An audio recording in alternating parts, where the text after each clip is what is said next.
but I hope that you will be participating and will be supporting and will be just the encouraging people that I know you can be. So, without further ado, we're going to say a quick word of prayer to get ourselves started. Let's bow our heads. Father in heaven, thank you so much for your many blessings. Thank you for having been with us and kept us safe throughout the night and woken us up on this beautiful Wednesday to be able to come.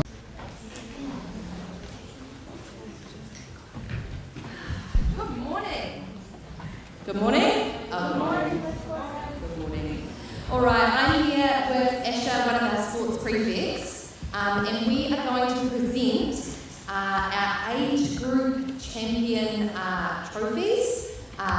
For each age group, there was one student who performed the top, the best, and we're here to present these. So if you do receive one of these, you can keep this. It has your name on it. Representing Emily was the girls aged 14 and 15. And Nicole was the girls aged 16 plus. Mason was the boys aged 10 and 11. Billy was the boys aged 12 and 13. Joshua was boys aged 14 and 15. And William was boys aged 16 plus. So let's give these swimming champions a round of applause.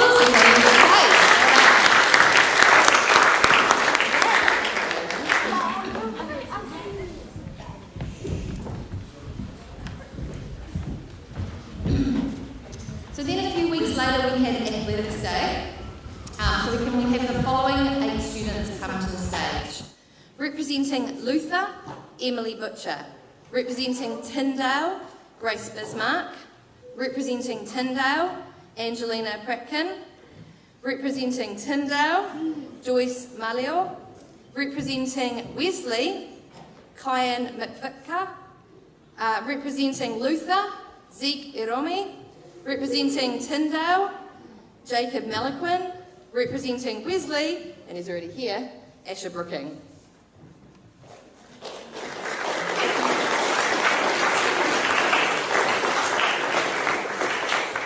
So just step forward when you hear your name.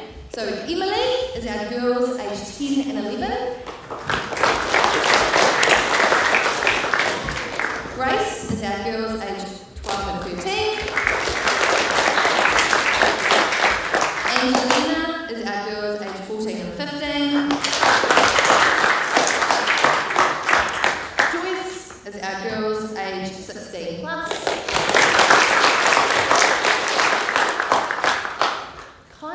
Must not be here, but he was boys aged 10 and 11. Zeke is our boys aged 12 and 13. Jacob is our boys aged 14 and 15.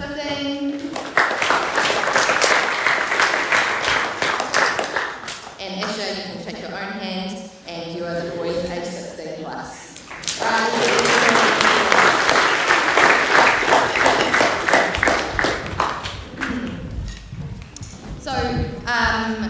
Just to finish off, the points from Athletics Day I don't think have been announced, so I can give you that information, but I have just updated the total points from swimming sports, athletics, and the 2-1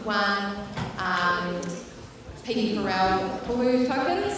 So Luther has a little bit of work to do for the next 2 terms, and is looking pretty close between Tyndale and Wesley. So the points for athletics were, Luther was in third with 1,686, Wesley was in second with 1,877, and Tyndale came first with 2,126. So looking forward to the next event, which is our cross country.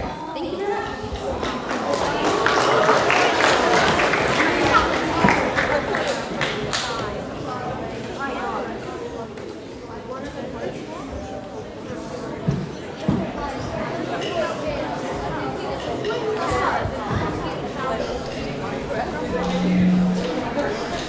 All right.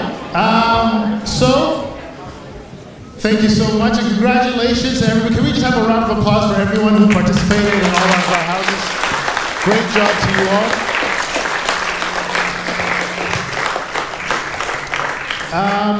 So this morning we're going to have another one of our prefect speeches, and so I'd like to introduce and call up Charles Padilla. Let's have a round of applause for Charles.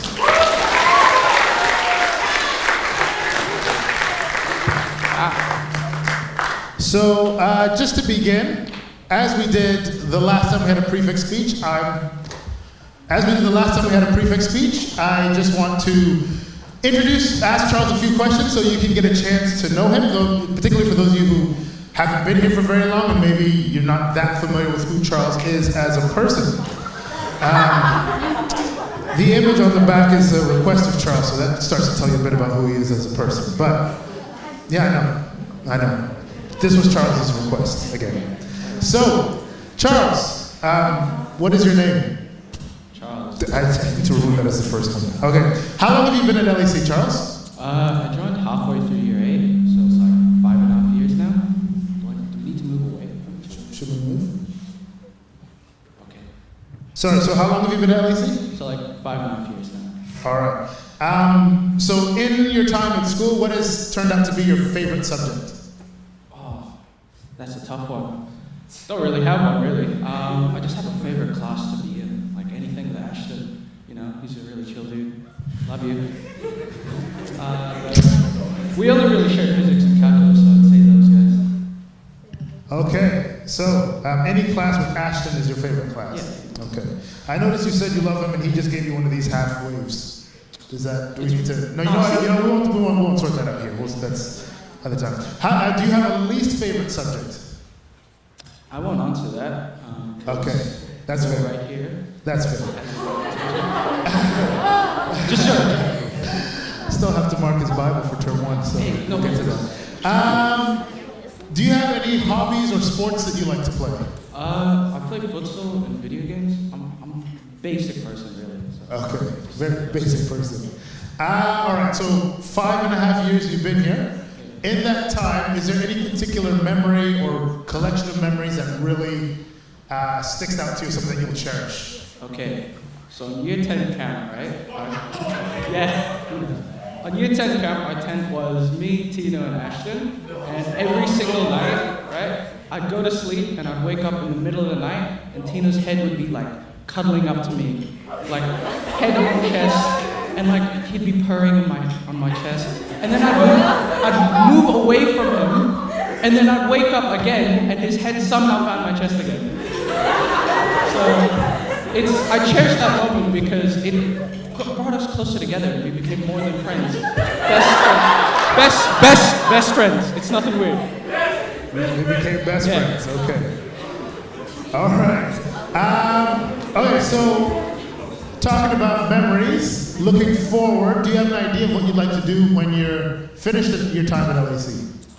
The main plan right now is electrical engineering. Okay. But if I don't want to do that, or what will probably happen, like me giving up, I hear the airport's probably hiring people, and yeah, forklift. I have a forklift license, so I could probably just go in there. Okay, all right. For those who may not know you as well as Tino and Ashton do, what is one sort of random fact about yourself? This is definitely unscripted, but I was thinking about this last night. I can clap with one hand. That's really it. Like, it hurts more. It hurts more than it actually makes a sound, but I can sort of do it. Okay, all right. So I think what we're going to do is we'll just say a quick prayer for you, and then we'll allow you to get on with your speech. Let's bow our heads. Father in heaven, thank you so much for your many blessings, and thank you for Charles. Thank you for his time here. Thank you for his great memories and the great friends that he has. And Lord, I just pray that you'll be with him now as he's about to share a bit of what you've laid on his heart with his schoolmates. I pray that we will listen attentively and be able to take something from what Charles has to share that can help us in our walks this year and moving on in life. In Jesus' name, amen.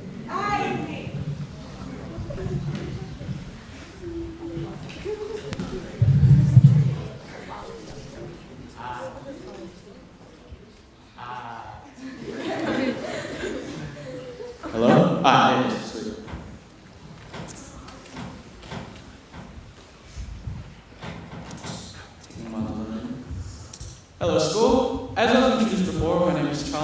good. Most of you probably remember me as Carrot Man from Valentine's Day, or if you're in Wesley, I'm one of your past captains. Hopefully you knew that, because if not, I'm doing a terrible job. Whether you know me or not, I'm just a random guy. I'm not perfect. If you asked me what the previous year's prefects did their speeches on, I wouldn't be able to answer you. It's not like I wasn't paying attention or anything, because totally was. It's just the truth is, most of you guys will probably forget immediately after this what I talked about. And I'm fine with that. As long as I'm able to get at least one person to remember something, that's fine with me. Anyways, procrastination. It's a word I'm sure many of us are familiar with. That 7-week Bible assessment actually takes 1 week if you really think about it, because you work well under pressure. Realistically, why suffer for 7 whole weeks when you can have fun for 6 and only suffer for 1 week, right? When it comes to homework, there's always something better to do. Whether that's sports, video games, friends, homework almost always comes last, at least for me. Now, pretend I didn't say that because I'm technically one of the academic prefects and I shouldn't be saying stuff like this, but we can overlook that. Everyone has their flaws. The thing is, for me, the work always gets done on time. It just costs me a little bit of my sanity for a few days. But that feeling of handing it in just before the deadline, running on sheer determination and fear of my parents, is the worst feeling in the world. I don't know why I do it. Every time, without fail, I tell myself, next time I'll actually do the work. I'm going to hand it in weeks before the deadline. I'm going to be happy and everything's going to be blessed. Next thing I know, it's 3 days before the already extended due date and I only have 4 words in my document. Why is this important? Why am I telling you all this? Well, if you learn anything from me, learn from my mistakes. This is a bad habit that I've built up over many, many years of chronic procrastination. It's like I'm addicted to it. Even the speech, I kept putting it off for literal months because I thought I had loads of time. Everything else took priority, all the way up until last week, where thankfully someone reminded me that I actually had a speech to do. Then, suddenly, all the subjects that I put off last term had assessments due. So that was fun, but that's exactly why procrastination is so bad. When you do it with one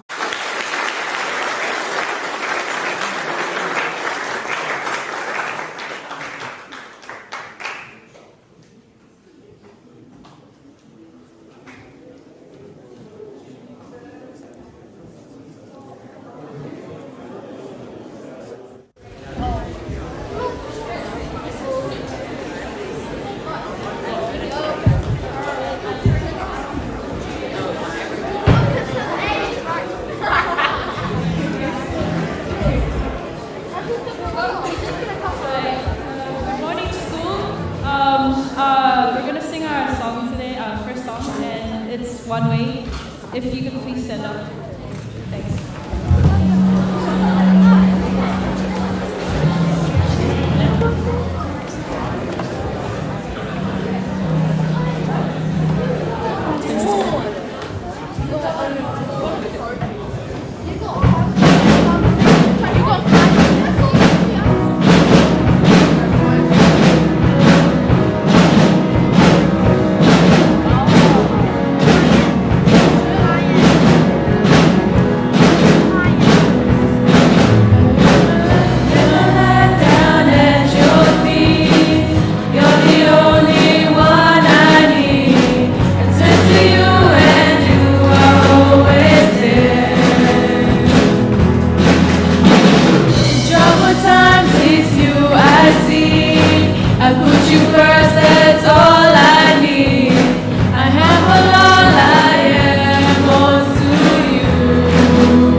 The Midianite traders passed by and drew Joseph up and lifted him out of the pit.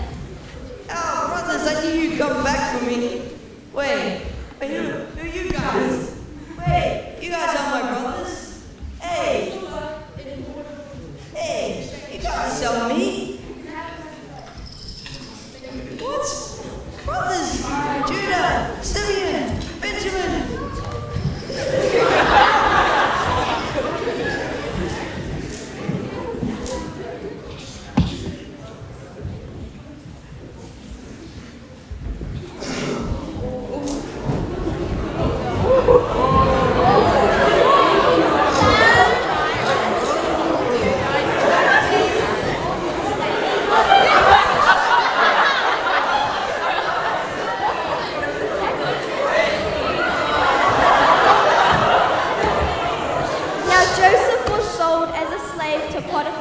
And was working for him when this happened. Hi, ma'am. Just doing my job now.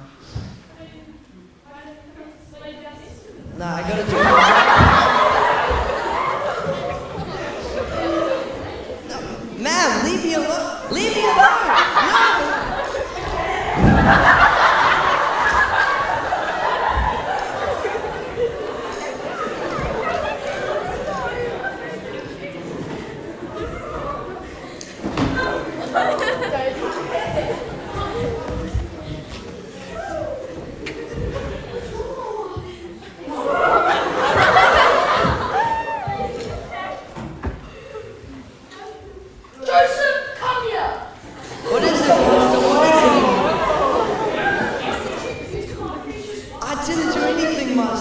I assure you, I didn't do anything. She stole them from me, so you've got to believe me. No, you can't take me to jail.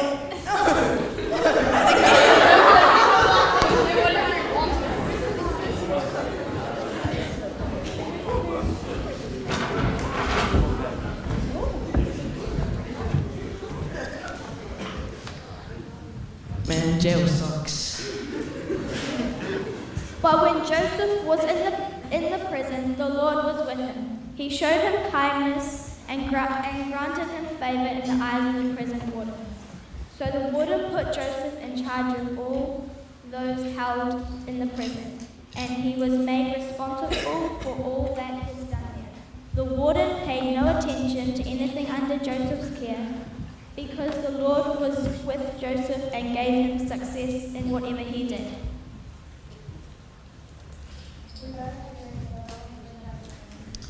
I cannot interpret dreams, but my God through me can interpret them for you.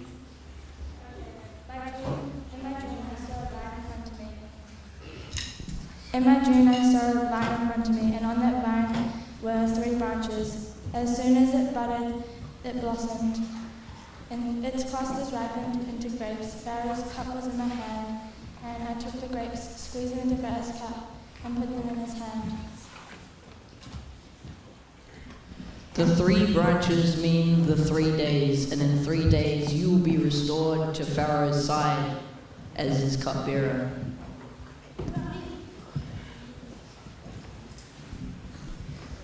I too had a dream. On my head there were 3 baskets of bread. In the top baskets were all kinds of baked goods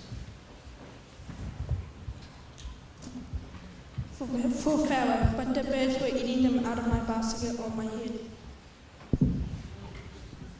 This means that in 3 days, Pharaoh will have to kill you, and the birds will eat the flesh off your bones. Can you please, when you go back to Pharaoh, remember me?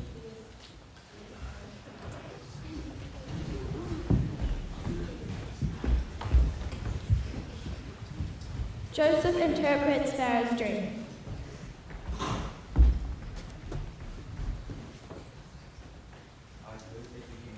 Dreams, and I was wondering if you could interpret mine. I cannot interpret dreams, but my God through me can interpret your dream for you. In my dream, 7 cows came up from a Nile, fat and sleek. They were grazing upon the reeds of the river. And after them came 7 other cows, scrawny and thin. They ate the fat, sleek cows. What does my dream mean? This means that there will be 7 years of prosperity for the land, and then there will be 7 years of great famine. You are very wise.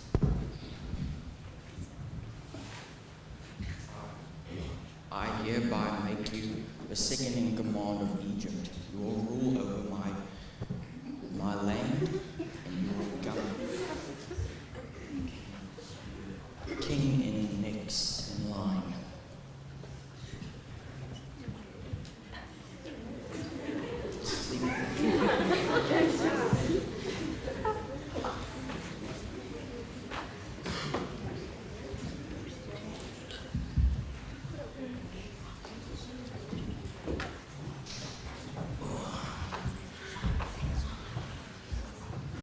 The land of Canaan and exchanged it for grain that they bought. And Joseph brought the money into Pharaoh that they bought. And Joseph brought the money into Pharaoh's house. And when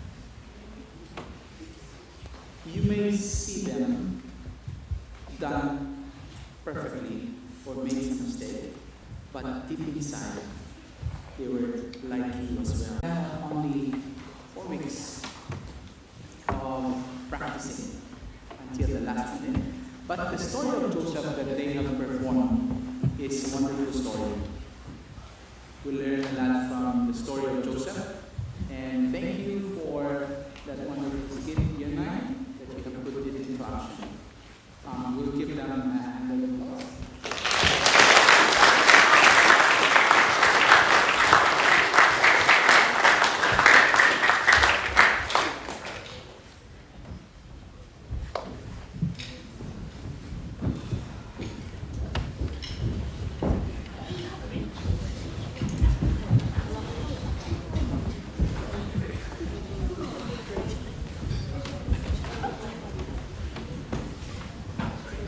Thank you so much, Year 9. That was a powerful rendition of that story. That was probably the most interesting casting of Potiphar's wife I've seen in a long time. Good job, guys.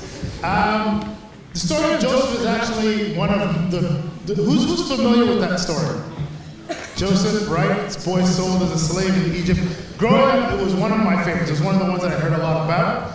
And as Mr. Pastrana said, there are so many different lessons that we can learn from that story. I particularly like it for us here at LAC because actually Joseph's story really uplifts, or I guess it really displays our 3 PB4L values. Did you know that? If you think about that story well, you see all 3 of those values really brought out to it. What are our 3 values again? Integrity. What else? Respect and resilience. Integrity, respect, and resilience.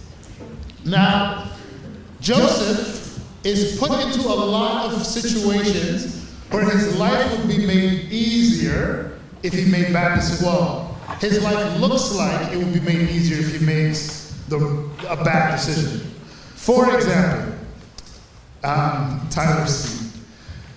With Potiphar's wife. Now, thankfully, as far as I know, none of you have had to ever go through or really live through what it's like to be a slave. But in the ancient world, and even in times today, when someone is a slave, functionally their life is not their own.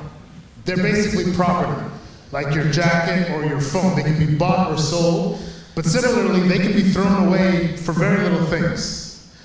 When Potiphar's wife comes up to Joseph, he's actually in a situation that's like really, really bad. Have you ever heard the phrase between a rock and a hard place? Yeah? It's kind of like no matter what you do, there's going to be bad things. So he can choose to refuse her, but she's going to take that as a big insult. And as the story goes, he doesn't actually have to do anything. If she just says he does something, he's in trouble. Or he can choose to do what she wants, in which case his conscience is going to bother him. In which case, he's not going to be able to really live, how do I say it, with a clear mind before God. And it's a tough situation. Because, you know, that kind of scenario she promises nobody's going to know. But God will know. In fact, when you read the story, Joseph says, you know, Potiphar has been good to me and all these different things, but ultimately, I have to be true to God. That's integrity. Integrity that comes out. Also, all the way throughout his story, I mean, he is sold by his brothers, he becomes a slave, he gets falsely accused, he goes to prison. All of those times he could choose to be super disrespectful, be super, you know, just really mean and grumpy. I mean, if that was me, I would have a hard time putting on a smile and being kind and those kinds of things. But Joseph is. Joseph chooses to be respectful in every situation that he's in, not because of what people are doing to him, you know, not because of the way people are treating him, but because of who he is. Are you with me? Because of who he is, because of who his God is, he chooses to be respectful no matter what's going on in his life. And finally, you don't have to think too hard to see where resilience comes into play. You don't find places in the story where Joseph, and I imagine there could have been times in his life where it happened, but as it's recorded, you don't find times where he kind of gives up. He seems to always carry this home. Now our year 9 did this play in about 15 minutes. Does anybody know how long Joseph's story spans? From when he gets sold to when he finally gets free from jail? A little bit less than 15 years. It's about 13 years. Someone say a month? 13 years. He's about 17 when he gets sold. And he is, did anyone catch it? How old is he when he becomes an officer in Pharaoh's court? He's 30. From 17 to 30, that's about 13 years he spends as a slave and as a prisoner. I would be hard-pressed to keep pressing on. But Joseph displays that resilience all the way throughout. My friends, what I want you to know from Joseph's story is that respect, integrity, resilience are things that you can display no matter what situation you're in. And Joseph is not like some superhuman or anything. He's really just a kid. He is quite literally, he's 17 years old when he gets taken. But he chooses to put his life in God's hands. And that is a choice that every single person in this room, no matter how young you are, no matter how old you are, can choose to make. It's an interesting thing. I was listening to a sermon about this story once, ages ago, and I'm going to ask the praise and worship team to come up and join me as we prepare for our final song. And as I was listening to this sermon, this person said that, you know, a lot of times when we think about the story of Joseph, we think that the story is fundamentally about this kid who has dreams. But he said, actually, fundamentally, the story of Joseph, at its core, is not about a kid who has dreams, but it's about God who weaves dreams for us. It's not about Joseph the dreamer, but it's about God the dream weaver. Do you realize that you serve a God who has awesome dreams for you? The Bible says that his thoughts towards you, his plans for you, go beyond anything that we can ever think or imagine. And each and every single one of us has the ability to experience those dreams and those thoughts that God has if we'll choose to put our lives in the hands of the dream weaver. Whatever situation you're in, whatever is going on in your lives, I want to encourage you that you can put your life into the hands of the dream weaver, and he has brilliant and amazing and miraculous plans for you, if you're willing to take a chance on him. Now, to close off, we're going to stand up together and we're going to sing one final song. It's a song we've sung a couple times before, but I think it's very appropriate with the story of Joseph, a boy who was sold into slavery, but even in the midst of that slavery, he chose to live his life not as a slave, but as a child of God. So I'm going to invite you all to please stand up. Everyone please stand. And join us as we sing our closing song, No Longer Slaves.